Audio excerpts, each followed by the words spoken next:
Eu fico feliz por estar completando, né, esse ciclo dos 10 encontros. É, eu vou tentar deixar no finalzinho um pouquinho mais de tempo para quem quiser, né, fazer alguma consideração, alguma ressalva sobre a relação do curso, e não tem nenhum problema. Sou bem aberto a receber e a fazer esses e pensar em ajustes e tal, né? Mas enfim, como a gente tinha, como estava lá na nossa ementa, é, esse último dia eu eu pensei, ah, boa noite, Ana. Eu pensei em fazer algumas considerações, né, sobre algumas experiências aqui em Pernambuco, mas claro, eu não pretendo aqui, né, por exemplo, fazer biografia de editora, e também não pretendo ir pontuando demasiadamente experiência de autor, coisa nesse tipo, fazer avaliação gráfica de livros específicos, né? E sim a gente continuar, né, no nosso ritmo e no nosso nesse estilo que eu vim adotando, que é fazer algumas esses panoramas gerais, né? E retirar daí o que ainda tem ou que nos possibilita uma melhor abordagem, né? Uma qualificação no olhar, vamos dizer assim, pensar nesse aspecto, né? De quando esses trabalhos, né, caírem nas nossas mãos, ou quando nós formos para as próximas feiras, bienais, próximos encontros, ou até analisar os livros que a gente tem em casa, né, uma parte da bibliografia também, que isso possa colaborar, né, com o tema. Então a ideia do curso era um pouco essa, né? É, como ele era tudo teórico, eu acho que a melhor ferramenta seriam ferramentas de análise, que colaborasse, né, com algum processo de crítica e tal. É, mas, mas assim, eu acho que um formato bem interessante para esse tipo de abordagem, esse tipo de experiência, é que ele tivesse as atividades práticas, né? Tanto no sentido de olhares editoriais, poderia ser uma coisa interessante, né? Olhares sobre processo criativo, criação de textos, né? Trabalhar esses textos, editá-los, ilustrá-los, né? Diagramá-los, pensar em montagem, enfim, experimentar formas de textos com forma de livro, enfim, né? Eu acho que ele poderia também ter esse formato, mas ele é impossível, né, com a questão da pandemia e com a questão, né, do perfil, né, do e do nosso contexto, na verdade é isso. Mas vamos lá. Esse é o eBoys eBooks, é o nosso 10º encontro, muito feliz. É, ele ele é coordenado por Felipe, mas sou eu, Felipe Volner, tem a produção Thalita Medeiros. É, ele tem, né, ele é foi aprovado, foi selecionado, né, no edital do Lab PE de formação e pesquisa, e tem um incentivo, e só é possível através da Lei Aldir Blanc, né, do estado de Pernambuco. Beleza? Então, com muita satisfação, então vamos tocar na nossa dessa sexta-feira, né, nosso 10º encontro redondinho. Cristóvia, bem-vinda. Vamos lá. Eu vou começar hoje fazendo ainda, na verdade, um salto atrás, né?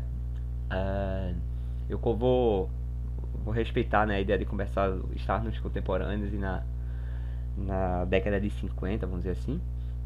Mas ainda eu queria insistir, né, na experiência da indústria, né, do folheto, do cordel, fazer algumas considerações, né. Eu sei que se pensa a ideia do folheto, né, e tem todo um arcabouço, vamos dizer assim, um imaginário, né, que foi muito explorado e tal. Mas gostaria de colocar, né, tanto a potência da sua atualidade, de tantas vezes que se decretou a morte do folheto de cordel, uma capacidade, né, enorme de adaptação, e não é livro que se adapta, né? Vamos pensar, né? Isso é um objeto, na verdade. Né? O que se adapta é a potência e a vontade da escrita, né? De passar isso adiante, né? Queria só fazer novamente esse contexto, né? Do Leandro Gomes de Barros, né? Ele sempre naquela fronteira entre Pernambuco e Paraíba, ali pela Serra do Teixeira, né? Esse núcleo potente, né? Da cantoria, do repente e tal. E ele começa a sua publicação no Recife, era por aí que queria começar, né? E ele faz essa primeira tradução, vamos dizer assim, transcriação, pode-se dizer, para a relação do impresso, né? E aí eu quero enfatizar isso porque estamos, né, num contexto assim de bastante oralidades, várias culturas, né, várias manifestações de oralidades, e transitando entre as performances, né, as oralizações e o impresso, né, seja poemas, né, ou expressões, né, que trabalham nessa perspectiva da presença, né, como o slam, né, que no caso é a batalha, né, mas pensar mais um pouco do rap, ou vários escritores, né, e vários poetas, e cantores e etc, que transitam, né, e se torna possível, né, esse trânsito entre mídias, né? Então o interessante é só pensar, né, de como esses textos, né, essas criações, essa vontade, né, vai transitando entre mídias distintas, né? Colocar, eu já tinha falado, né, do Leandro Barros, do João Ataíde, que comprou os direitos dele, né, mas eu ia colocar também que o João Ataíde, ele conseguiu nessa questão da indústria do cordel, é um cara que publicou, no caso, ele conseguiu imprimir em torno, as estimativas de 2 milhões de livretos, né? Então é um número muito expressivo para isso passar impune, né? Vamos dizer assim. O cordel nos anos 60, 70, né, vai ser novamente revisitado, vamos dizer assim, né? É por isso que estou pensando nessa questão da transcriação e do impresso, pelo Ariano Suassuna na Federal, né? Ele vai começar a esboçar, né, uma série de atividades com o movimento armorial. A própria gráfica da Federal vai imprimir, né, alguns desses outros panfletos e tal, e continua bem potente, não é? Bastante, se produz muito no nosso território, pela nossa região também, bastante cordel, né? No Recife tem uma união, né? Existem várias associações, né, de cordel, tem a Academia Brasileira do Cordel, enfim, é uma linguagem são contemporâneos e estão dialogando, se dialoga especialmente com os impressos, né? Então era um pouco dessa consideração que eu queria colocar, né? Pois bem, vamos fazer o nosso recorte de nossa contemporaneidade, vamos dizer assim também, né? Apesar que o cordel também é contemporâneo a nós. Tem esse autor, né, que é bem importante, nós já falamos dele várias vezes, que é o Ulisses Carrion. Ele tem Boa noite, Ribeiro. Ele tem um livro que chama A Nova Arte de Fazer Livros. É um livro manifesto que ele tanto é citado por pessoal que transita pelo livro artesanal, nessa perspectiva que nós vai ver hoje também, e que nós já viemos trabalhando sobre o cuidado gráfico, que eu acho que é isso que se mantém e que é isso que vem sendo trabalhado, né, quando se pensa nas edições artesanais e dos livros independentes e das editoras independentes. E ele também é usado, né, e o foco, uma parte da produção dele é em cima dos livros de artista, livro arte, livros objetos, desse tipo. Então ele, como todo manifesto, né, um termo muito provocativo, muito ferino, né, direto e ácido. Então, na velha arte, o escritor escreve textos. Na nova arte, o escritor faz livros. Então, fazer um livro é perceber sua sequência ideal de tempo e espaço. Então, essa sequência ideal de tempo e espaço, para a gente fazer a nossa revisão, é a estrutura do livro que possibilita isso, né? A paginação que possibilita uma unidade de espaço, que é a página, e uma unidade de tempo, que é a sequência dessas páginas, né, no ato da leitura, ok? Então, por meio de uma sequência, né, também de signos, né, através dos textos, linguísticos ou não. Então a gente vai poder trabalhar aqui com várias questões e várias representações simbólicas, né, e tal, seja com palavra, seja com... Opa!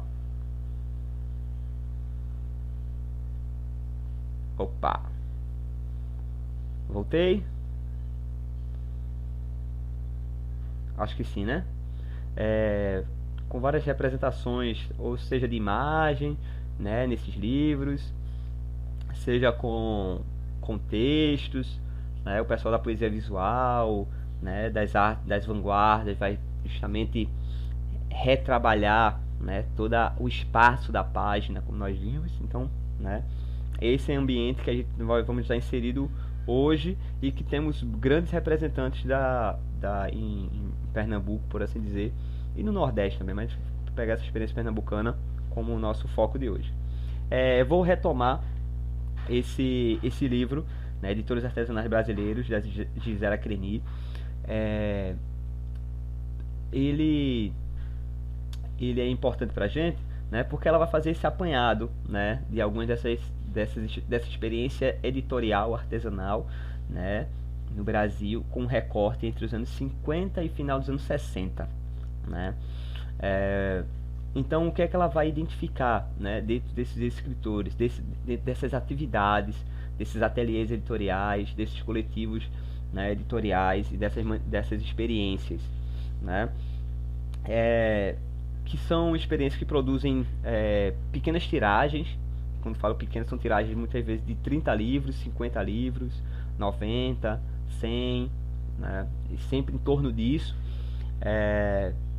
E é um número bem expressivo, bem interessante, porque é provavelmente a mesma quantidade, né, que se mantém ainda hoje, né, geralmente as relações com as pequenas editoras, as pequenas editoras, vou assim dizer, né, inserindo as que trabalham principalmente com poesia, né. Você pode até repetir as tiragens, mas geralmente as tiragens iniciais assim são de 50 unidades, dependendo de como isso vai sendo vendido, negociado, né.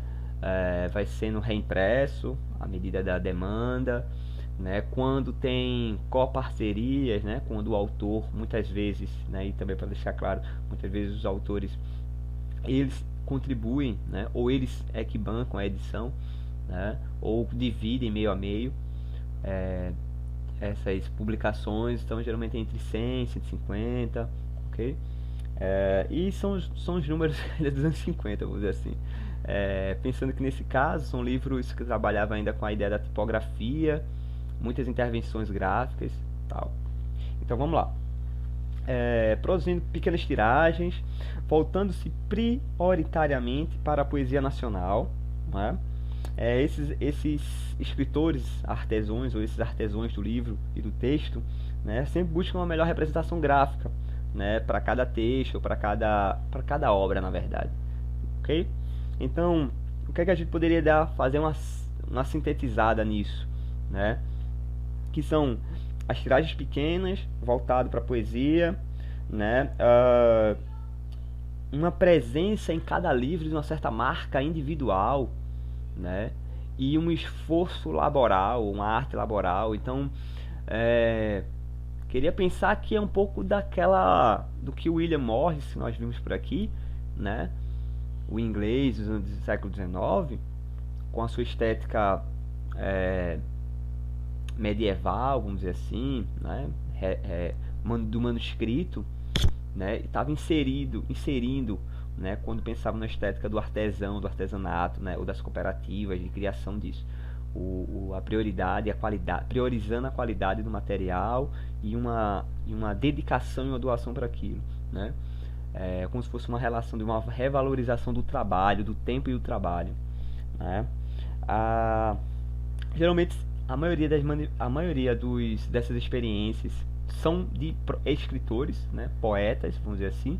Ou seja, por que eu estou colocando isso, frisando isso, é porque a gente vai perceber que não é necessariamente o olhar de um editor do comércio, né, ou através, né, o que está no primeiro plano é a relação do lucro, porque a linguagem, a própria linguagem, essa questão do trabalho com a poesia no Brasil, nós já vimos aqui que geralmente são autopublicadores, né, tem uma outra relação com esse processo, geralmente as publicações são pequenas, né, um comércio e um processo de distribuição muito limitados, né, e isso até hoje, né, temos pelo menos duas grandes pesquisas já realizadas, fora as que têm trabalhos acadêmicos, né, mas para o grande público.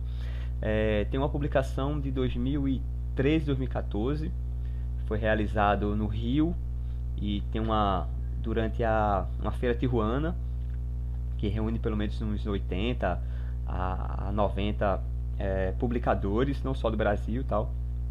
E durante esse encontro foi realizado um grande levantamento, discussões sobre o que seria esse universo da publicação independente, né, e quem são esses agentes e esses perfis. Então a grande maioria, né, o que está lá colocado é que a grande maioria, 95%, né, dessas iniciativas, elas não geram lucro, né, são iniciativas como atos políticos de intervenção, né, com a relação de pensar o texto circulando, interferindo, né, e um perfil muito com a tendência muito diversa de trabalhar com questão de raça, questão de gênero, né, fazendo a conformidade disso. A segunda pesquisa é uma pesquisa chamada pela Excêntrica, que é o pessoal lá de Goiás, e nesse trabalho dela já faz um novo perfil, né, já tentando agora tensionar, né, esse ambiente do centro-oeste, do nordeste, uma parte do norte, né. Então o que é que a gente percebe? E essa da Excêntrica eu acho que é de 2016, 2017. O que se percebe é já um esforço, uma tentativa de esforço de poder melhor compreender esse fenômeno, poder ir mapeando esses agentes, né, tentar entendê-los, né. Tem pessoas mais da área da sociologia, da antropologia, que tem muito interesse, né, nesse tipo de fenômeno e tal. Então vamos lá. Tem essa questão do processo manual, do impresso, não é? E geralmente tem uma relação entre poesia e artes gráficas, né? É bem presente, bem marcante. Então vamos lá. O primeiro que a gente queria vamos colocar é o do João Cabral, o livro Inconsútil, né? Essa experiência do João Cabral, ela é uma experiência, vamos dizer assim, inaugural, né, que ela vai gerar uma reação em cadeia. Só que ela tem um fator limitante. Vamos lá. O livro Inconsútil, esse nome é porque o Cabral ele imprimia, né, ele ficou. O enredo era o seguinte: ele é diplomata, né, embaixador, não diplomata, e ele estava em Barcelona. E aí tava com problema de saúde, e aí o cara pediu, né, foi no médico, disse que ele precisava fazer exercício, o exercício que ele arrumou para fazer foi imprimir livros, né? Ele comprou uma pequena impressora chamada Minerva, né, uma de tipos móveis, né, a composição, e ele bolou, né, essa editora chamada Livros Inconsútil. Inconsútil é porque os livros não eram costurados, você comprava você adquiria os exemplares e aí você que encadernava, né?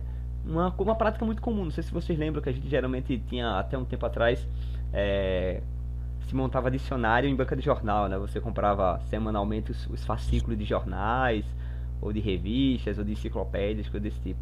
É uma coisa parecida com essa. Só que a ideia do inconsútil é isso, né? Você comprava os exemplares e eles vinham sem a encadernação, né? Vinham sem costuras, sem a costura, eles não eram costurados. Você que fazia isso. Então, nesse contexto de João Cabral, nesse período, né, está inserido já naquele período entre os anos 40 e começo dos anos 50, que tem todo um processo sobre a qualidade do livro, né, que nós já falamos aqui, sobre o cuidado com o texto, da diagramação, do espaço, das fontes, né? Uma relação mais generosa em respeito gráfico, vamos dizer assim, né? E ele foi publicando algumas pessoas, publicou Manuel Bandeira, publicou, se eu não me engano, na Cecília foi o Thiago de Mello. Mas ele publicou uma série de camaradas, né? Vamos dizer assim, parceiros e parceiras de poesia, né? Só que como era uma relação muito informal, vamos dizer assim, não, não, não necessariamente era um tipo de ação que estava destinado a uma difusão ou uma característica, né, mais específica, que vai acontecer com outros autores, outros agentes, né? Então, junto com, do Cabral, o Thiago de Mello, que é um poeta do Amazonas, que encontrou ele lá no Rio, quando ele volta, né, nesse período de 53, 50, começando em 50, vai ser incentivado e motivado pelo Cabral, né? O Cabral vai passar para ele rapidamente o processo de composição gráfica, né, num processo mais amador, e o Thiago de Mello vai montar uma editora também artesanal, desses mesmos modos, dessas mesmas características, chamada Hipocampo, né? O que é importante para isso, para a gente entender nesse caso, é que todos eles, tanto o João Cabral, o Thiago de Mello e o Aloysio Magalhães, que nós vamos ver agora, eles trabalham com tecnologias, vamos dizer assim, de refúgio, né? Tecnologias obsoletas, né? Por que eu estou dizendo isso? Porque é uma coisa que eu defendo. Na verdade, eu estou defendendo que a apropriação popular, ou a apropriação, na verdade, para o público menos com questões de classe, vamos dizer assim, abastadas, a gente sempre está trabalhando, reinventando, reutilizando, né, técnicas de segunda que estão sendo ou se tornando obsoletas, né? Nesse caso é a tipografia de tipos móveis especificamente, porque não são linotipos, né? Tem outras questões técnicas para isso, né? O linotipo, em vez de você ir montando letra por letra, você pode montar por frases, né? Você digita como se fosse uma máquina de datilografar, e tem uma máquina lá na frente que imprime, que roda o chumbo e ele vai montando, né? Você vai montando os bloquinhos por linha, né? Como se fosse uma relação de acelerar, enfim. Mas tô dizendo que no caso esse aí é tipo móvel, tipo por um, né? E que a gente vai ver, né? Aqui é o tipo móvel, depois vai ser o mimeógrafo, depois vai ser a Xerox e a impressão a laser, que é o que a gente usa agora, o a jato de tinta, né? Sempre é isso que a gente está tentando reapropriar isso, né? Depois, antes disso é o blog, que é barato porque é grátis, enfim, todas essas mídias ou esses formatos que são comuns a nós, né? Bem, o que é que aconteceu? O João Cabral, nesse período de 53, ele encontrou o Aloysio Magalhães. O Aloysio Magalhães, ele é recifense, né, pernambucano, trabalhava, acho que tinha uma relação com na faculdade de Direito, tinha uma relação com o teatro amador, o TEP, né, no Recife, nesse período dos anos 50, bem importante também, daquela geração, né, do Mauro Mota, do Hermílio Borba Filho e tal. E ele, no teatro, ele desenhava figurinos, né, desenhava cenários e tal. Então ele foi se deslocando para essa relação do gráfico, né, das artes gráficas e tal. Aí ele vai estudar na Europa. Quando ele volta, nesse período de 53, ele justamente encontra o Cabral. O Cabral passa para ele e o Gastão o manuseio dessa ferramenta, né? Então a gráfica que a gente está vendo aí, essa aí é a Minerva, a gente chama mais ou menos isso.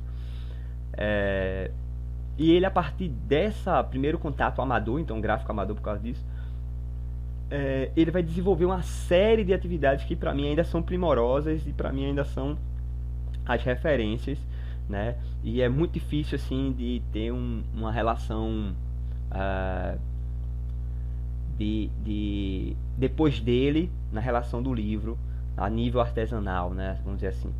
Então vamos lá, esse grupo, né, depois do Cabral, em sequência, porque na verdade é o seguinte, o João Cabral a gente considera um autor pernambucano, mas todo o trabalho dele, ou ele estava lá no Rio, ou está em Barcelona, né, mesmo ele sendo sempre ele referenciando e atualizando esse imaginário, né, no Morte e Vida Severina, né, interiorizando do jeito que ele quer, né, a prática dele da poesia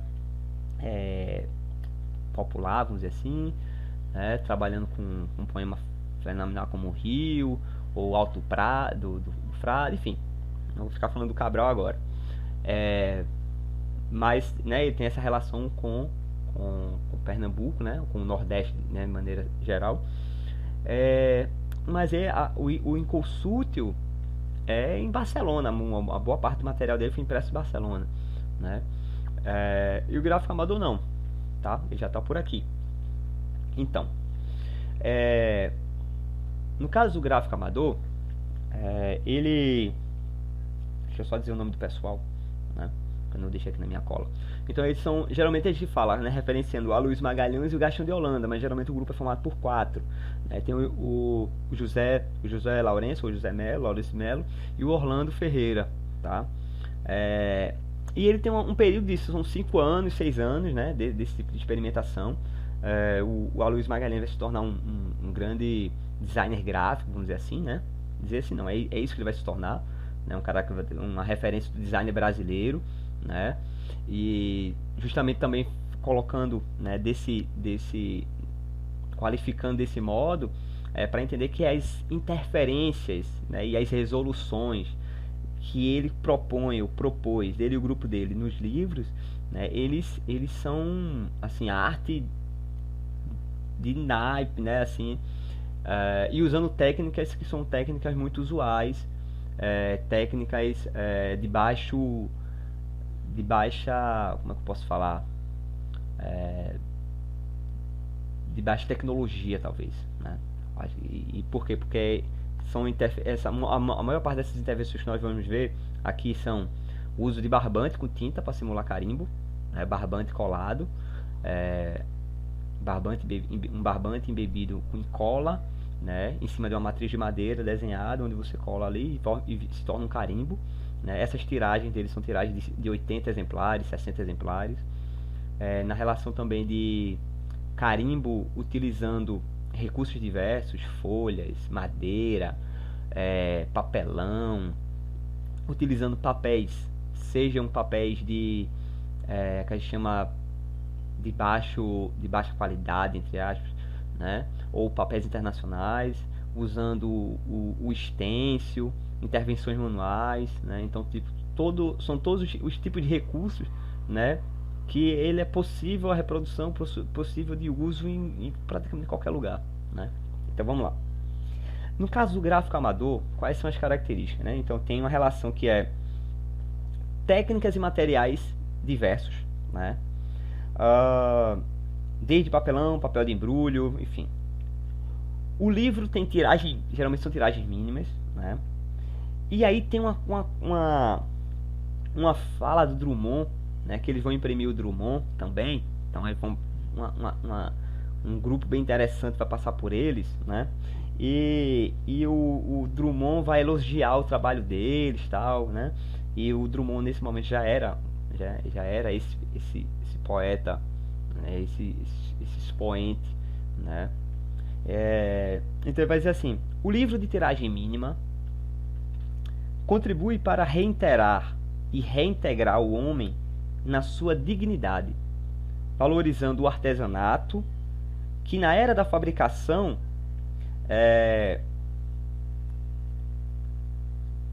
tende à vulgarização. Concilia a criação mental com o esforço físico, né? Então aqui nesse caso, se o Carrion falar que o escritor da velha arte só faz texto, da nova arte ele faz livro. E essa concepção do livro também não é só uma concepção abstrata do designer gráfico, né? Aquela concepção da beleza, não. Ele é o operário também do processo. Então esse é uma chave de virada de entendimento, né? Concilia a criação mental com esforço físico e nos oferece um produto, né, que tem essa dupla marca da criação, né? Essa dupla marca da escrita, né, e da materialização e dessa materialidade. Então vamos lá. Naquele primeiro, no slide anterior, é o livro do Ariano Suassuna, chamado Ode, né? Esse nome Ode é um estêncil, não sei se quem não sabe o que é um estêncil, geralmente é um molde, é chamado de molde vazado, né? É muito comum, geralmente, material de papelaria ter as formas de letrinhas, né? São as letras vazadas que você preenche ali dentro, aquilo é um estêncil, vamos dizer assim. E esse nome aí, o Ode, Ariano Suassuna, e essa capa, essa contracapa, na verdade, perdão, isso é uma ilustração, como se fosse a folha de rosto, né, do livro. Isso é um estêncil, né? Vamos lá. E papel, né? Papel craft, papel madeira, coisa desse tipo. Esse aqui já é de um outro escritor bem interessante também, que é o Sebastião Uchoa Leite. O Sebastião Uchoa Leite, ele é um escritor de Timbaúba, né? Que foi escrever e produzir a parte de sua obra inteira no Rio, né? E ele está inserido nesses poetas, né, com uma relação mais construtiva, vamos dizer assim, na relação com o texto, né? E é um autor bem importante. E aí também tem essas inserções, né? Essas inserções no livro dele é feito com estêncil, né? Então vamos lá. Então era necessário distinguir a noção de que o livro era apenas, né, uma relação de textualidades e que qualquer coisa cabia ali dentro e estava ok, né? Então era preciso ressaltar o seu aspecto material, né?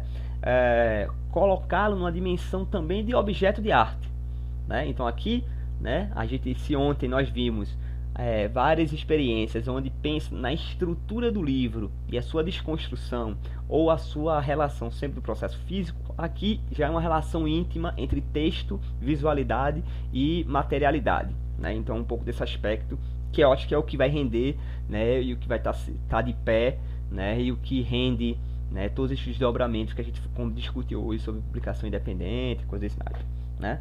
Então era necessário destruir, né, nesse período que a gente está falando, né, uma perniciosa associação entre beleza gráfica e livros de luxo.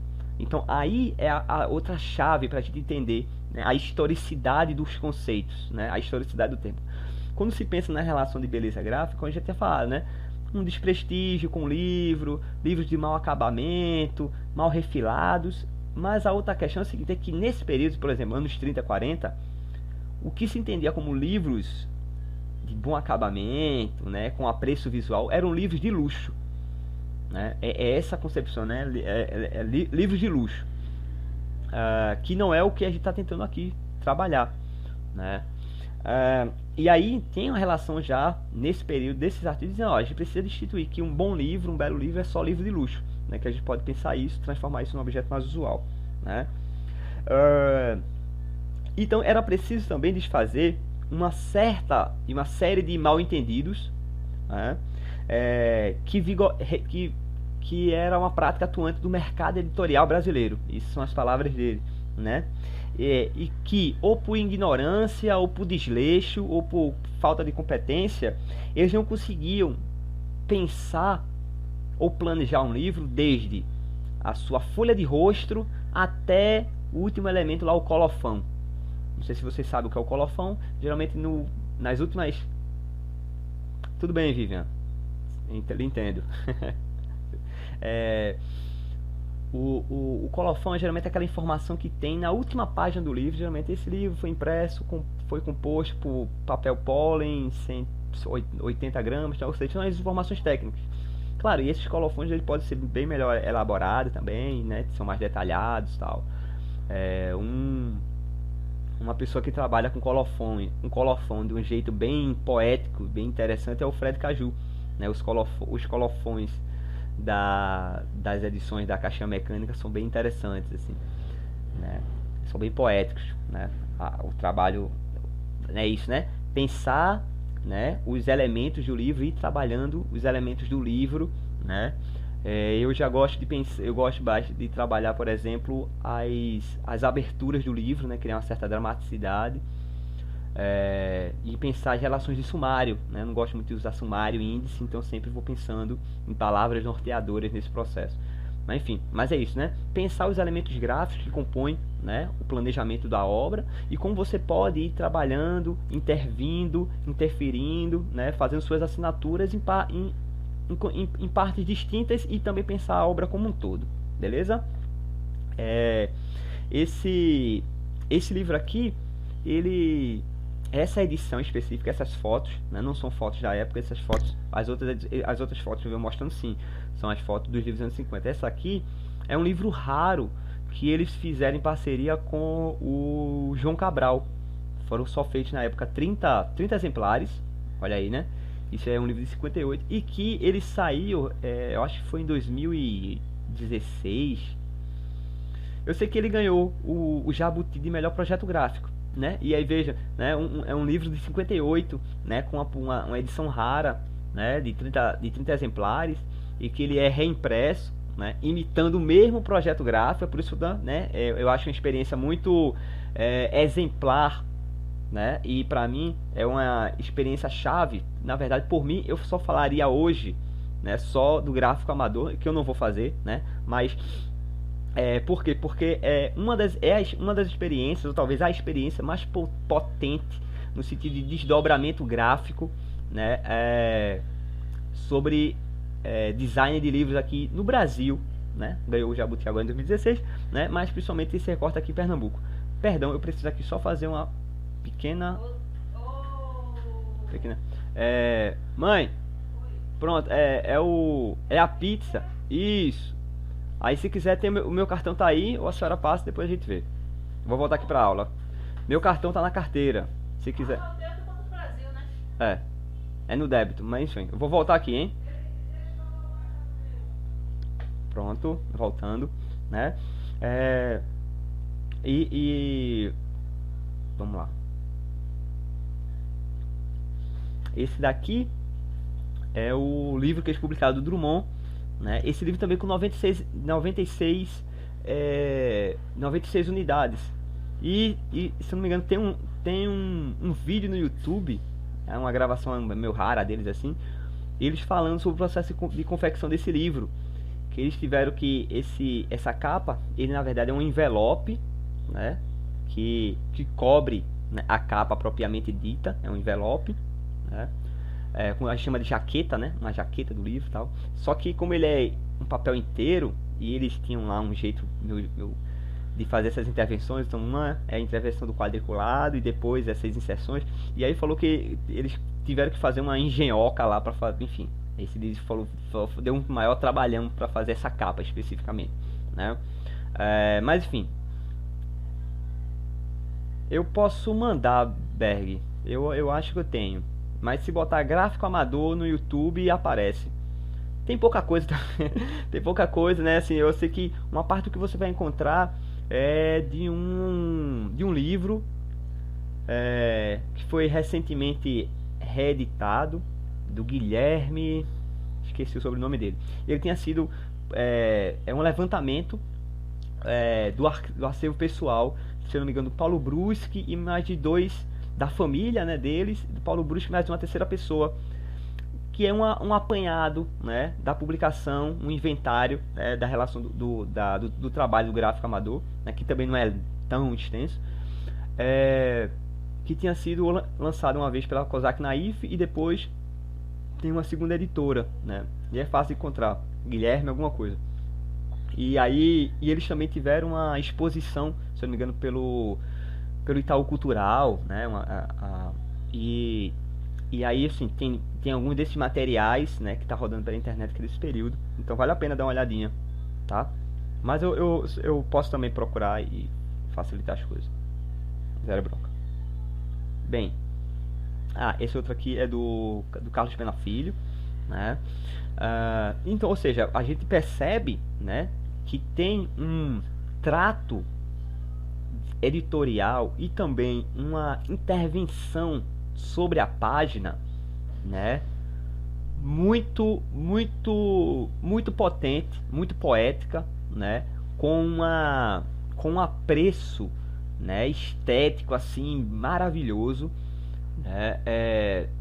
Tem uma editora, e eu vou falar o nome dessa editora porque também não, não ganho nada mesmo, não tô ganhando nada mesmo, enfim. É, Se eu não me engano, tem uma editora chamada Autofágica.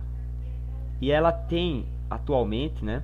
Ela tá reimprimindo alguns clássicos, mas ela tem, assim, um trabalho, um apreço visual, gráfico, assim, magistral nessa relação de trabalhar com ficção, com prosa, mas tem muitas intervenções de ilustração, né? Claro, as edições brasileiras de ilustração, principalmente no livro infanto-juvenil, né, nós somos referência, né? Mas pensando que são livros, vamos dizer, para um público adulto, né? Vamos dizer assim, tá, sei lá, é, é, lançaram, se não me engano, lançaram Kafka, o Fitzgerald, lançaram, enfim, tem uma série dessa literatura chamada, mas assim, um trato e um rigor gráfico assim maravilhoso, né? Maravilhoso.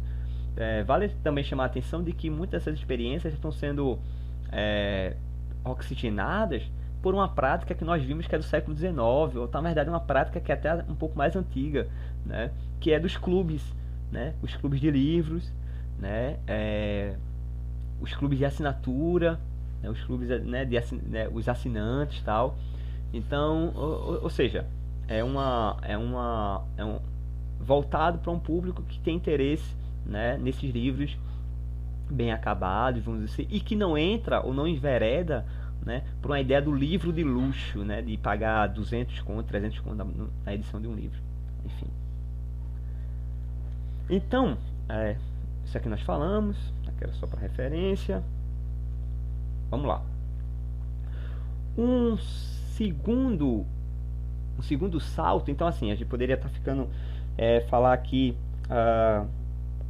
ou continuar, né, na verdade, passeando pelas ilustrações, né, do gráfico amador, que são muito bonitas, assim, quem tiver interesse, tem algumas coisas na internet, vale a pena ficar catando até para oxigenar ideias, né, vamos pensar dessa forma, né, mas ainda eu vou manter o nosso plano piloto de ir trafegando sobre as experiências. Então, o que me interessa, né, do gráfico amador é a potência e a sua atualidade, né, no nível de intervenção gráfica sobre o livro, né, da relação de utilizar uma tipografia obsoleta, aquela máquina é obsoleta, vamos dizer assim, nesse contexto, até no nosso atual, né? Ultimamente o pessoal usa mais as tipografias mais para só acabamento de capa, né? Fazer um hot stamp, né? Que é aquela letra douradinha em baixo relevo, ou bater um clichê, né? Clichê geralmente é um carimbo de chumbo que você geralmente usa para fazer baixo relevo em livro, né? Geralmente em capa. E as tecnologias de intervenção barata, stencils, carimbos, né? Intervenções manuais, né? Então esses recursos, né, que são usados amplamente pela gente. Um exemplo, sei lá, os livros cartoneiros, né? Ou seja, esses livros feitos com capa de papelão, que é uma experiência da América Latina, né? Desenvolvida a partir da Colômbia e Argentina, justamente da discussão da crise do livro, né? No caso, na crise do mercado, né, editorial deles lá, e enfim, e aí a capa geralmente são capas com intervenções manuais, né?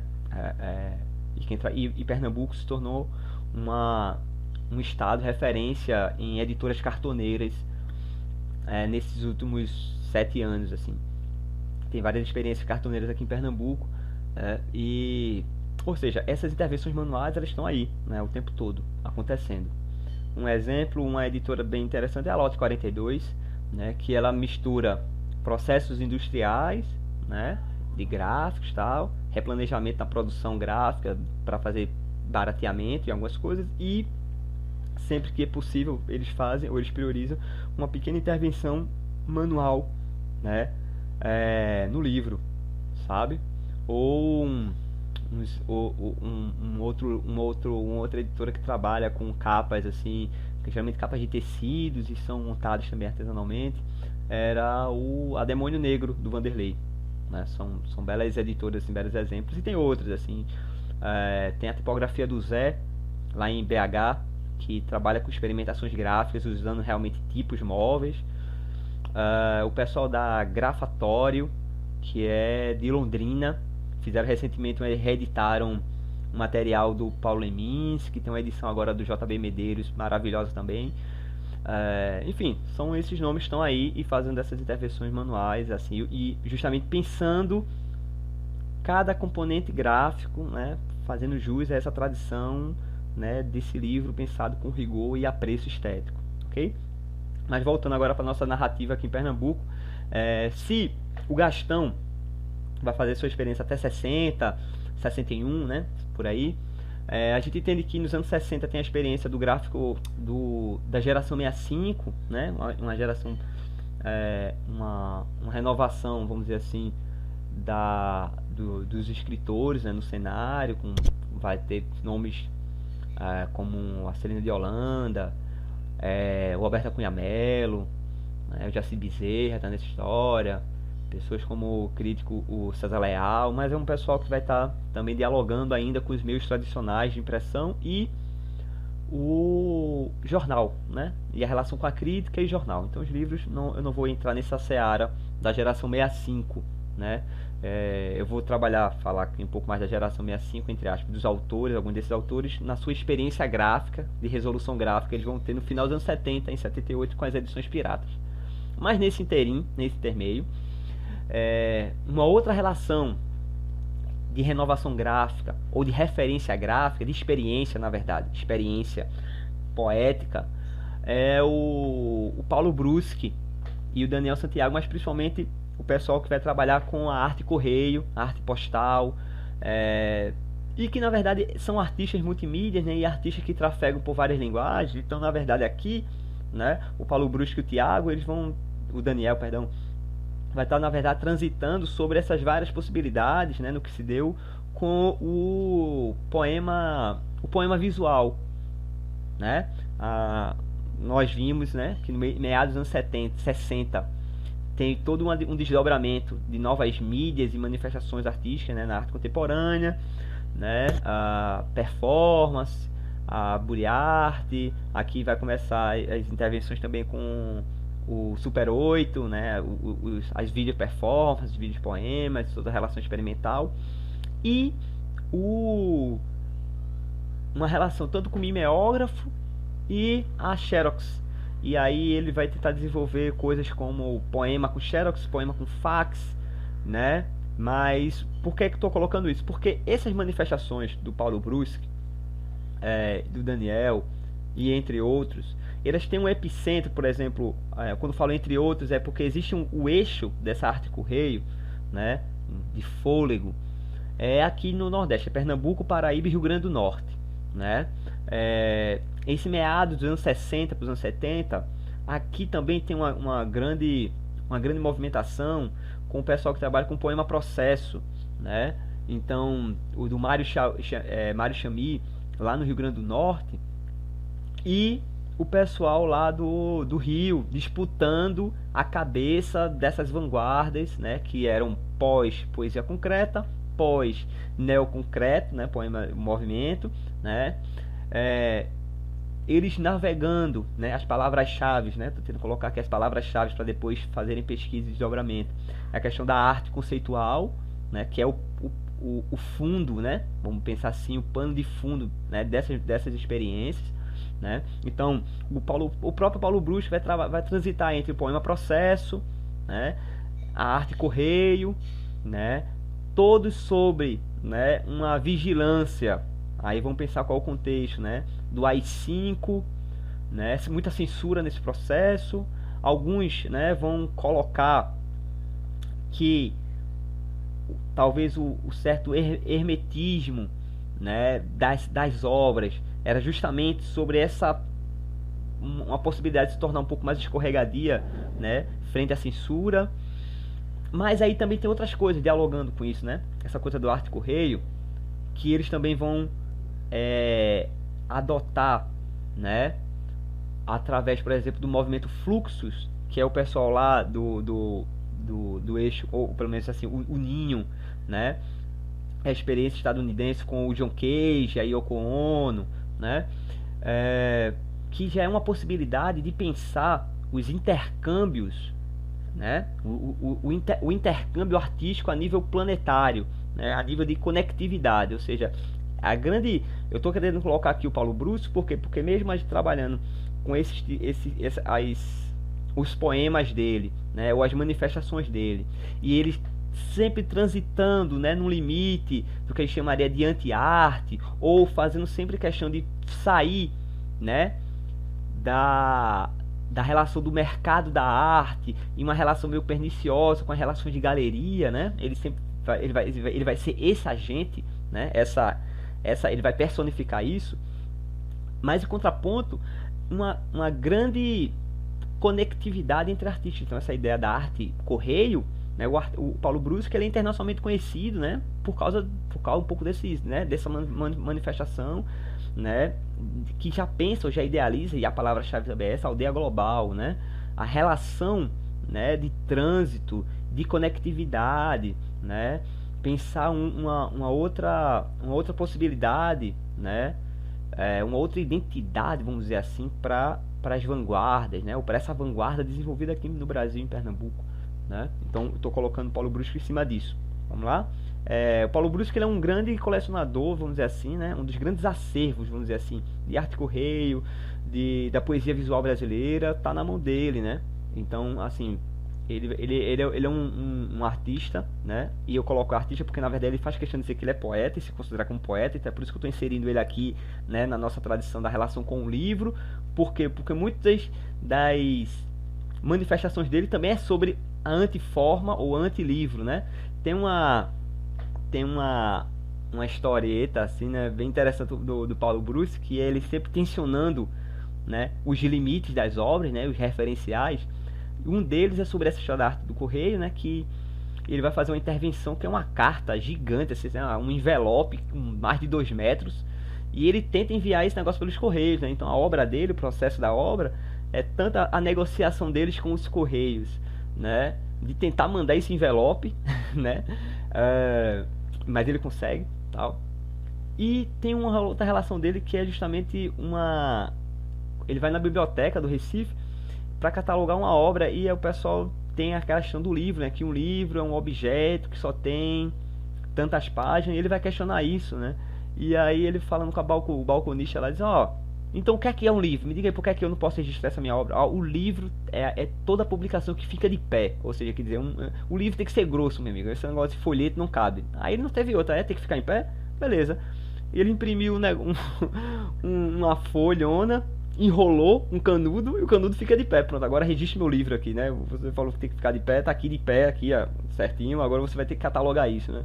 Ou seja, alguém que sempre está tentando tensionar essas normatizações caducas, né? Vamos dizer dessa forma. Vamos lá. Então, colocar aqui, né, o Paulo Bruschi também, na sua relação do uso com produtos de baixo recurso tecnológico, né? Então, por exemplo, a Xerox. Eu estou online ainda, né? Deu uma calibrada aqui. A Xerox, o envelope, o cartão postal, né? O mimeógrafo, né? O fax também, enfim, e o carimbo, né? A intervenção manual. Então, assim, estamos nesse universo, né, que muito parecido com o da aula passada, né, das intervenções visuais, né, da ruptura de fronteiras de linguagens, né, da fusão entre artes gráficas, literatura, design, artes visuais, né, pintura, gravura, coisas desse tipo, fazendo um novo tensionamento ainda do Paulo Bruschi na sua relação de poesia, né, e ele vai ter uma série de manifestações, seja de performance, né, uma poética ligada ao outdoor. A ideia ele chama poesia viva, ou seja, não chama, ele tem as performance, vídeo arte, ele também tem outras obras chamadas poesia viva. Mas enfim, a ideia né, pensar também esse artista de ponta daqui do nosso território, ainda pensando num ambiente assim de territorialidade, né, que tensiona a linguagem a todo momento. Então ele é provavelmente um desses últimos artistas nossos, bem, posso aqui estar cometendo grandes injustiças, né? Porque também, enfim, mas assim, no sentido de vanguardas, né? No sentido de tensionamento de linguagem, de desdobramentos, eu acredito que sim.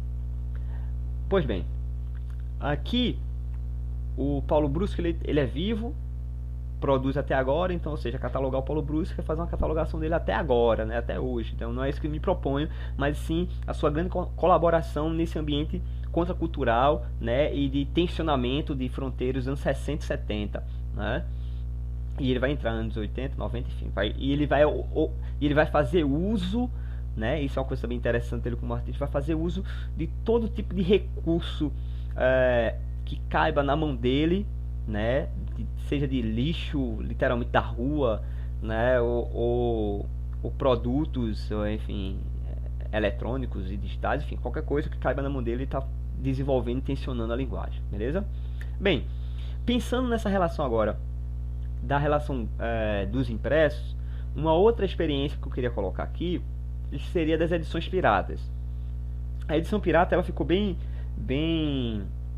vamos dizer assim, teve um impacto, né, no Recife, em Pernambuco, por causa principalmente, né, pelo menos na minha avaliação, ele tem um espaço muito curto de tempo, atuação, que ela vai de 79 a 83, 5 anos, entre 4 e 5 anos.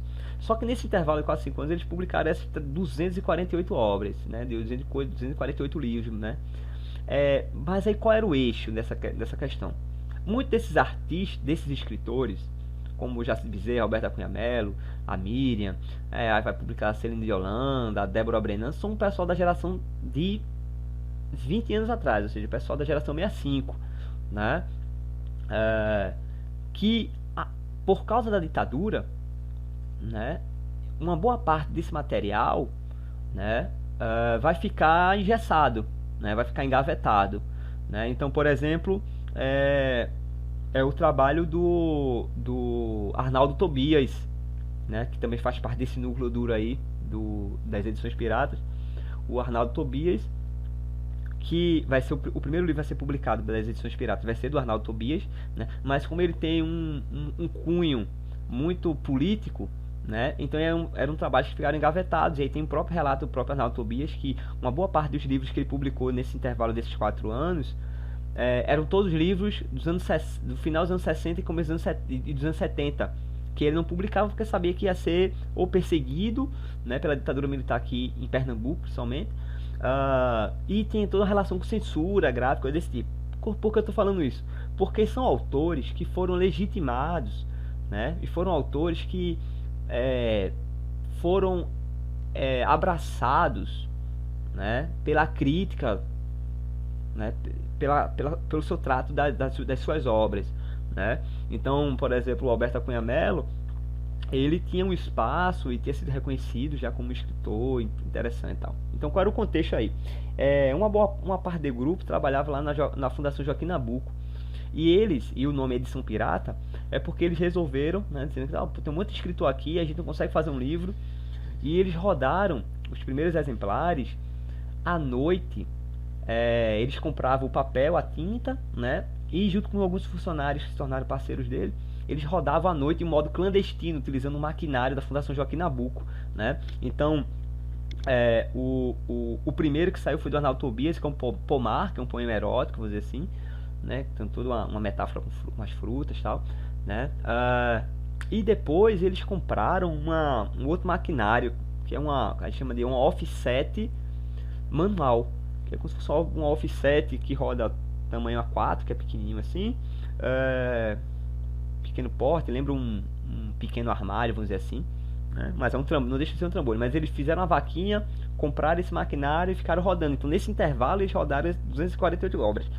Qual é também o X da questão que eu queria colocar nisso? É que eles vão trabalhar uma concepção do livro que é muito cara e muito interessante para nós, que é a apropriação dos escritores pelo meio de produção, né? Uma relação comunitária, né, de produção dos livros, porque esses livros eram rodados num estilo quase como se fosse de encontros afetivos, de recitais, de bate-papo, né, rodadas numa relação muito amadora de produção, né? Assim, numa relação muito descontraída, né? Então quem participa, os relatos das pessoas que estão ali, era isso, assim, se reunia na casa de alguém, e naquele momento eles iam lá para ficar, né, dobrando papel, organizando a impressão, costurando ou colando, dobrando capa, enfim, né, uma relação muito solta, né? Mas teve essa relação de muito impacto, que é trazer os autores, né? Ou seja, não se comportar como uma gráfica, dizendo que eu quero pegar o seu texto e quero, enfim, né?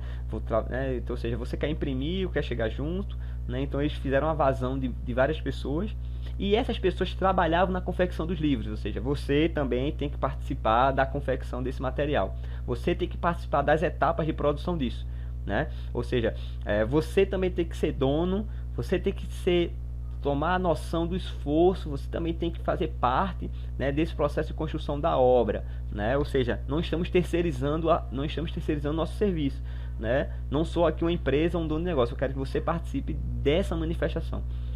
Lembrando que esse período de 79 é o período justamente da abertura, né?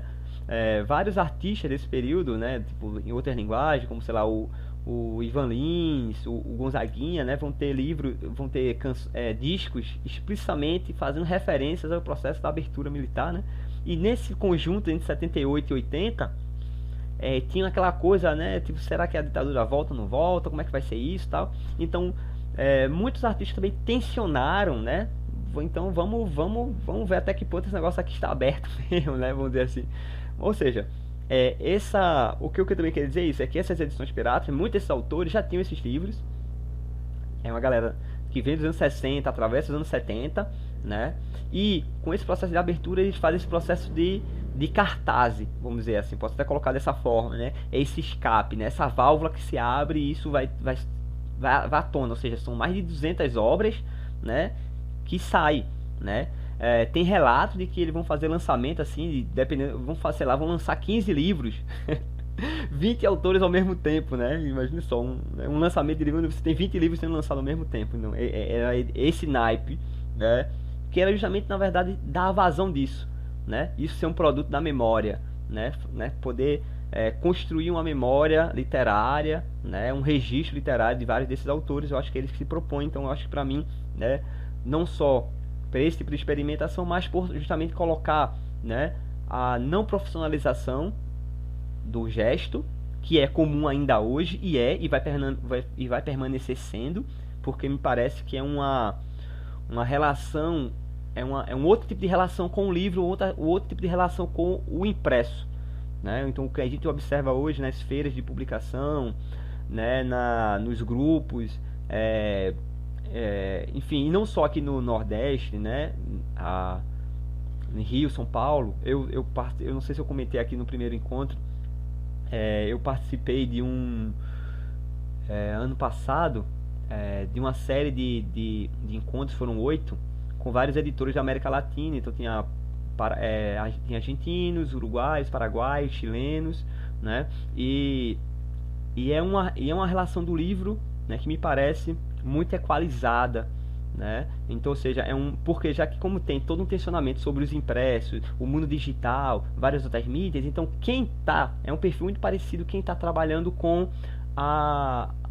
o mundo dos impressos, né? Os zines, os livros artesanais, os livros de baixa tiragem, os livros ilustrados, muita poesia, entendendo essa articulação, né, como prática editorial e prática política, né, temas os mais diversos, né, como decolonialidade, questão de gênero, anarquismo, enfim, ocupação em cidades, enfim, é esse contexto, na verdade, né, que esses impressos estão inseridos também nessas últimas décadas, né. Cadê aqui? Será que vai? Coloquei aqui algumas obras. Botei o do Pomar, esse da capa meio esverdeada, né? Tem uma capa meio feiosa nessa impressão, mas eu não consegui achar a melhor foto, e eu não consegui achar um arquivo que eu tenho. Eu tentei uma vez fazer um projeto sobre o Arnaldo Tobias, e eu fiz um escaneamento de uma série de livros dele, assim, tal, mas eu não consegui encontrar por aqui, não ficou fácil, então eu deixei pra lá. Tem esse livreto aqui do Alberto Cunha Mello, esse 10 poemas políticos. Parece um cordelzinho, né? Um tamanho assim, um A8, mas ele são poemas que já tinham sido publicados nos anos 60, depois ficaram em off, e ele aproveitou esse mote e relançou esses poemas dele, assim, tal, né? E o do Jaci Bezerra, eu estou colocando porque são 3 autores que eles estão naquele mesmo contexto dos anos 60, 65, né? Eles chamam, é conhecido como o grupo de Jaboatão, né? Antes de ser a edição pirata, né? Eles são considerados, na época, né? No anos 60, 70, eles são considerados isso, o grupo de Jaboatão, são os poetas de Jaboatão, né? E o Alberto da Cunha Mello, recentemente, há alguns anos, acho que faz uns 4 anos, né? Saiu a obra dele completa pela editora Record.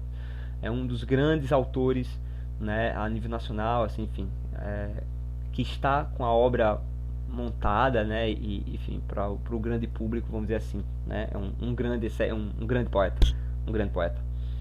E ele vai manter uma certa experimentação, né, gráfica, ou um trato gráfico nos outros livros dele, né. Ele tem um livro dele muito potente, que é o Iacala, que é um livro do final de meados dos anos 90, acho que no final dos anos 90, impresso na oficina em Olinda, lá de Bacaro, se eu não me engano é com no linotipo. Ele trabalha ele inventou, né, uma forma fixa, né, que ele chama de retranca, que é uma posição, uma estratégia de futebol, né, que é pensando isso, né, como formas populares, o imaginário popular pode entrar e permear esses impressos, o universo erudito. Então essa história, aquela estrutura dele retranca, é em cima disso, né, a influência da estratégia de futebol. Enfim, mas é um Iacala total, BR. E é como se fosse um romance em poesia, né? São uma série de retrancas, se não me engano são 90, quase 100, e que conta uma história. E aí mistura um pouco de ficção científica, de espaço, um cara, enfim. E é fácil achar na internet, botar Iacala, do Alberto da Cunha Mello, né? Enfim. E aí é nesse contexto que eu estou inserindo a geração pirata. Vamos lá. Chegando no finalzinho já. Bem, eu estou inserindo o Juarez Correia nesse poema dele, chamado Americano Tamar América. Por quê? Porque o Juarez Correia de Catende, ele imprime em 75, né, esse primeiro folhetinho aí e tal, porque esse Americano Tamar América, a cada edição ele vai incorporando outros poemas, né, mas assim, mas por que é que ele está aqui, né? Ele está aqui por quê? Porque primeiro eles vêm do interior, né, de Catende, passa pelo Recife e desce para São Paulo. Então ele imprime uma segunda edição, ele imprime em 75 esse poema. E qual é a característica desse poema? Aí tem uma característica que bebe de uma questão de uma urbanidade, e ele tem uma assinatura muito distinta dos autores daqui, desse momento. Então bebe de uma ideia. Então o Juarez Correia, nesse período, esse poema dele, esse livro, ele melhor representa, por exemplo, a geração do Udi Grude, do Lula Cortes, do Flaviola, do Marconi Notaro, né? Ele bebe, né? São poemas ambientados na relação da contracultura, da poesia beatnik, né? Então é um poema muito potente, autopublicação, independente, né? Então coloquei nessa história aqui já por causa disso, para representar um pouco também de um cenário contracultural dos anos 70, né? De uma poesia contracultural, né? O Lula Cortes, não só como músico, mas como poeta, escritor e artista visual, ele também vai ter uma série de livros, e já inserido naquela nossa qualidade de livros de artistas, né? Livros seriados, livros utilizando vários recursos gráficos, vários tipos de papéis, né? Já inserido isso como se fosse poemas objetos, livros objetos, né? O Lula Cortes tem um livro muito importante, que é o livro das transfigurações, que ele é diagramado e montado pela Kátia Mezel, né, que trabalha com cinema, e é ela que diagrama, realiza o projeto gráfico, e é um livro lindo, assim, né, e um livro todo ambientado também nessa ideia da contracultura, da ideia da viagem de ácido, né, da relação do chá de cogumelo, um pouco daquele ambiente do Paebiru, né, então é um livro bem importante. E esse do Juarez Correia também é ambientado nessa relação da poesia beatnik, de uma certa urbanidade, de uma certa acidez, né, que eu acho melhor representado do que, por exemplo, até o próprio Alberto da Cunha Mello nesse período, né? O Alberto da Cunha Mello é muito mais refinado, vamos dizer assim, um puta poeta, o Arnaldo Tobias também. O Arnaldo Tobias vai ter uma característica de trabalhar com a ideia da poesia, é, o trato mais da estrutura do poema. E tem várias outras pessoas aí também, porque a minha ideia não seria discutir a literatura da época, né? Mas sim as estratégias alternativas de publicação.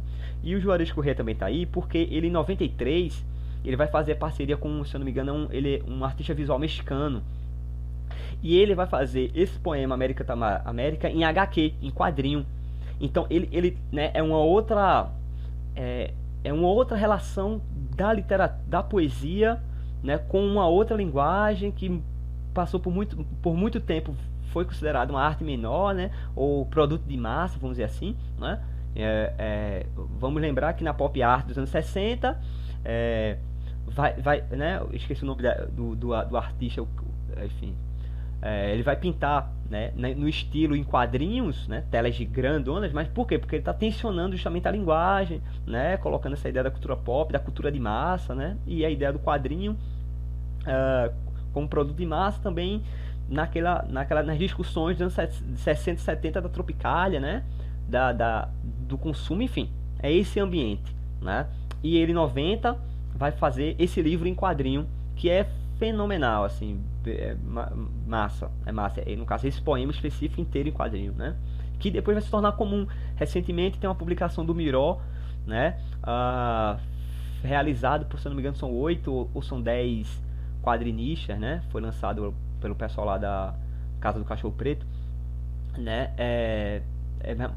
nos últimos 20 anos tem todo um trabalho de adaptação, né, de obras literárias, tanto para a linguagem infanto-juvenil e também para o HQ, né? E tem de Shakespeare, a Vidas Secas, a Morte e Vida Severina, né? E nesse momento o Juarez Corrêa, no começo dos anos 90, 93, lança esse material HQ. Então ele também está inserido aqui nesse tipo de Miró da Muribeca, isso. Quem ri por último ri Miró. E inserir nessa relação do HQ, beleza? Bem,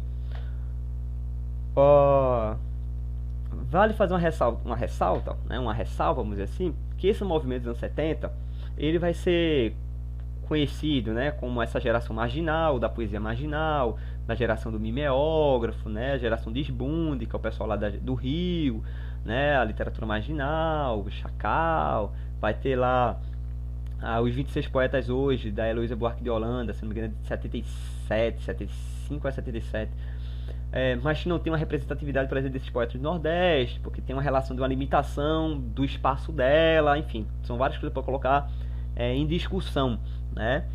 Mas, por que eu estou colocando isso? Porque eu comecei dizendo que uma das vanguardas, né, por exemplo, da poesia do poema processo é do Rio Grande do Norte, né? O da arte postal, dos poetas, né, transitando entre arte conceitual, poema processo, poema visual, né? O Arte Correio está nesse eixo, está no eixo Pernambuco, Paraíba e Rio Grande do Norte. E é muito difícil você encontrar, né, esses poetas, esses autores sendo referendados, ou pelo menos assim,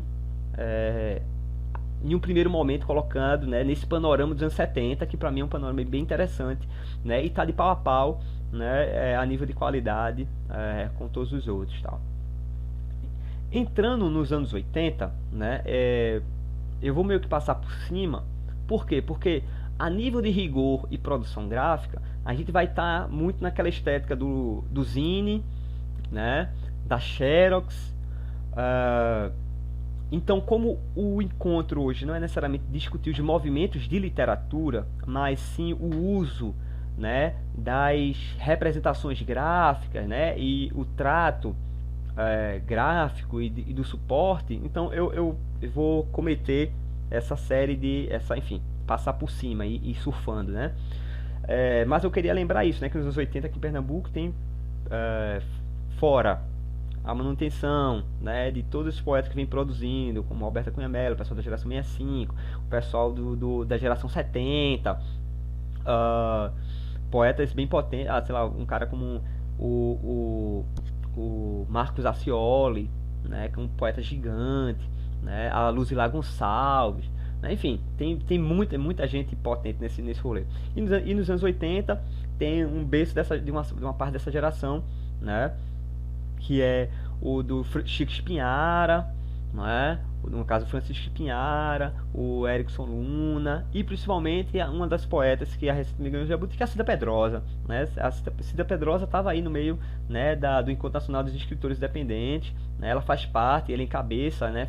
Enfim, ela está nesse miolo aí, nessa discussão junto com o Chico Espinhara, né? Mas a nível qual a configuração do momento gráfico são livros artesanais, muitas vezes são folhetos, muito bebendo dessa estética bebendo da estética não, fazendo parte dessa estética da geração do mimeógrafo, né, do uso da xerox principalmente, né, e na relação da autopublicação e pequenas tiragens, né, ou seja, não necessariamente está envolvido numa relação do experimentalismo da forma textual, e sim explorando as performances, as intervenções, né, colocando em xeque uma relação muito existencial, né, muito mais politizada e muito mais ácida, por exemplo, do que a geração mimeógrafo marginal da relação do Rio, né. Eu acho, modéstia, enfim, ficar falando achismo, mas a literatura pernambucana desse período, ela é muito mais potente, muito mais política, né, do que o que está acontecendo no Rio nesse mesmo período, beleza? Mas eu queria chamar a atenção, né, de um outro poeta. Tá, aí tem queria colocar também que não existia necessariamente um racha, né, geracional, né? E o próprio Alberto da Cunha Mello vai escrever sobre eles, o pessoal dos independentes, né, dos escritores independentes, que posteriormente a gente vai conhecer como a geração marginal do Recife, né, dos anos 90, né, que vai ter uma publicação importante, um registro de todo esse movimento no começo dos anos 2000, né, 2001, 2002, editado pelo Lara, editado pela Cida Pedrosa, né, faz parte do conselho editorial, Lara, Cida Pedrosa, Valmir Jordão, essa galera. Ele fala assim, que esse grupo, né, a galera da geração dos poetas independentes, né, o que está comentando aqui, são os poetas que justamente estão indo em frente ou questionando, né, ou colocando dedos ristes, assim, a uma tradição de um clientelismo, né, na relação das artes e também da literatura com o Estado, né, são as pessoas que participam das fundações, na prefeitura certa, no governo certo, no gabinete certo, né? Uma outra manifestação é que essa geração são todos jovens, né? São um pessoal entre os 20, são estudantes, né? Da rural, da católica, né? Muitos vindo do interior também, muitos deles também nessa relação, né, de baixo poder aquisitivo, então tem todo um contexto diferente, né, que é percebido nessa geração, né, tipo o cara como, sei lá, o pessoal que vai editar, né, os ISO, depois vai ser desdobramento, não é aquele desdobramento disso, né, mas é essa geração, vamos pensando pelo menos no recorte de idade, né, de contemporaneidade, vamos dizer assim. Vamos lá. Uma outra experiência de um poeta super conhecido, super contemporâneo, que eu queria botar aqui pra gente já ir encerrando, né, e entendendo, né, e aí eu tô trazendo isso porque pouca coisa vai se alterando no sentido gráfico, né, claro, assim, pensando mais nessa questão, vai se modificar as estratégias de negociação, as estratégias de publicação, as formas de articulação, né, o momento de se relacionar com os poderes, as estratégias, né, e se afirmar, né, politicamente, né, o que a gente vai encontrar também nesses últimos 15 anos, né, das experiências, uma certa profissionalização nas estratégias de circulação das obras literárias, né? Muitos desses escritores, eu faço parte deles, né, são produtores culturais ou vão transversando, né, outras estratégias, né, de circulação e de mediação de conteúdo, né? Mas graficamente é muito parecido, né? Então estou colocando, por exemplo, esse poema aqui de baixo, que é o Ilusão de Ética, né, do Miró, ele é de 93, né? E esse de cima, ele é de 2002, né? Vamos pensar 2002, 2003, ou seja, quase 10 anos depois. E o que é que você tem? Você tem, na verdade, melhor qualidade gráfica, melhor qualidade de impressão. Por quê? Porque se o de baixo foi feito em Xerox, esse de cima, que também é Xerox, no caso é a impressão a laser, né? Uma impressora laser, mas a gente já consegue garantir a qualidade da impressora laser, né? Que não seja só no modo de impressão econômica, né? Que os pretos sejam pretos, né? Tal, e que a gente consiga essa relação do alto contraste, né? Ah, e um trato visual, né? Que aí eu queria colocar a história do Miró, porque esses últimos anos, né? Ele teve duas edições das suas obras completas, mas nesse perfil da obra completa dele, o que é que ficou de fora foi um trato visual, né? Uma certa performance visual que os livros dele tinham, né? Que, enfim, aí quem tem os livrinhos dele, os zines dele, né, você percebe isso, que tem uma visualidade, um trato, né, na relação do texto, que é feito também pelos parceiros, né, que chegavam junto com ele, que diagramava, tal, né, que nesses dois volumes de obras completas não rolou, mas, né, enfim, fazendo esse parâmetro pra gente, né, uma outra experiência de um poeta que não chegou a ter uma obra, vamos dizer assim, mais difundida, que é alguém que namorava muito bem com a contemporaneidade das restas e das performances, que é o poeta França, né? E aí ele também tem todo um ganho e uma potência do seu gesto político, né?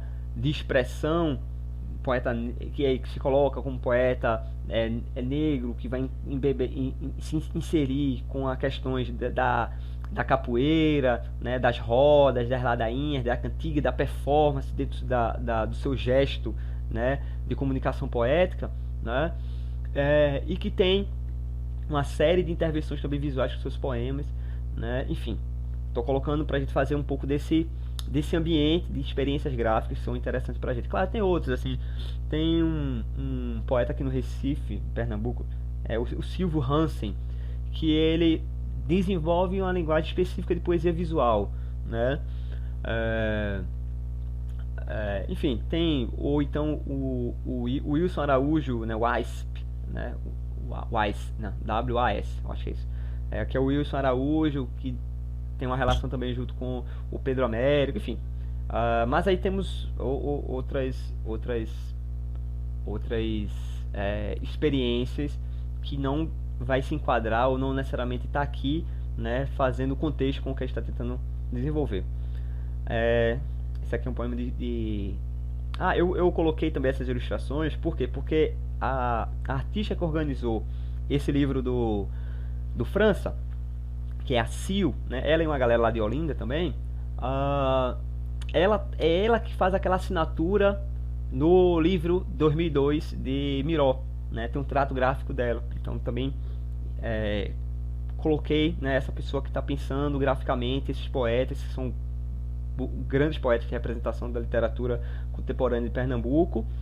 E por último, para encerrar, né, a estética mãe, vamos dizer assim, ou pelo menos é o que melhor reproduz e melhor representa o que a gente tem hoje, é o pessoal da editora Livrinho, de papel finíssimo, que é justamente usando livros de baixo custo, tiragens pequenas, formatos econômicos, explorando o tipo de papel, né, são livros coloridos, muito coloridos, como a gente também faz, e explorando ou tentando desenvolver, né, realizando um projeto gráfico, né, comprometido, arrojado, né, sério, né, que é a síntese de várias dessas coisas que a gente está pensando, né? Pensar uma publicação que seja de baixo custo, que seja viável, que seja bonita de se olhar, que tenha um trato estético, um trato gráfico bem interessante, né? Não são gráficos, a grande maioria aí, Berg, são livros de poemas. Só que a Livrinho ela trabalha também muito com novelas gráficas, novela gráfica não, trabalha muito com ilustração, né? Tem uma geração dos anos 90 para 2000 no Recife, que vai organizar, né, uma revista chamada Ragu, né? É uma galera, né? Se não me engano, a primeira publicação dela é de 2002, chamado Ragu, que junta, né, ou é a síntese, a reunião de muitos ilustradores e quadrinistas daqui de Pernambuco, né? E aí lá tá lá no meio lá o João Lin, né? O Raoni, enfim, toda uma galera dos anos 90 e vai ser também dos anos 2000, assim, que trabalha com ilustração, com cartoon, com quadrinho, né? O pessoal da Ragu vai fazer essa síntese, né? No começo do ano 2000. E nesse caso aqui, são um outro perfil, né? Vamos pensar que a Livre se enquadra como uma editora desse mundo mais underground, vamos colocar dessa forma, mas que tem esse trato com ilustração, né? Muitos ilustradores vão passar por ela também, e de poesia, pensar dessa forma, tá massa? E por último, sem ficar fazendo lavagem de coisa, é todo esse momento que a gente está vivendo nesses últimos 15 anos, com a Nós Pós, né, que é uma produtora de poesia, tivemos as editoras cartoneiras, né, temos a MOP, que é a Mostra de Publicação Independente, temos uma série de atividades também aqui pelos interiores, que é o Recife Mata Norte, Silêncio Interrompido, o pessoal de Timbaúba, né, os ilustradores, né, de Capina, o coletivo Espia, né, o pessoal aí de Nazaré da Mata, que é Ribeiro, né, e BR que está aqui representando também, né, tanto pelo universo, né, o universo controverso, enfim, é todo esse último recorte que eu acho que não cabe a gente estar aqui, não a gente pode papear sobre, né, claro, mas assim, as experiências gráficas que eu queria estar ilustrando são todas que recebem contribuição dessa linha narrativa, pelo menos a mim me parece que explica bem e ilustra bem esse fenômeno que a gente vive nesses últimos anos aqui em Pernambuco, sabe? E eu queria terminar uma frase aí do Breton, que publica-se para encontrar camaradas. Boa noite. Eu espero que vocês tenham gostado, né,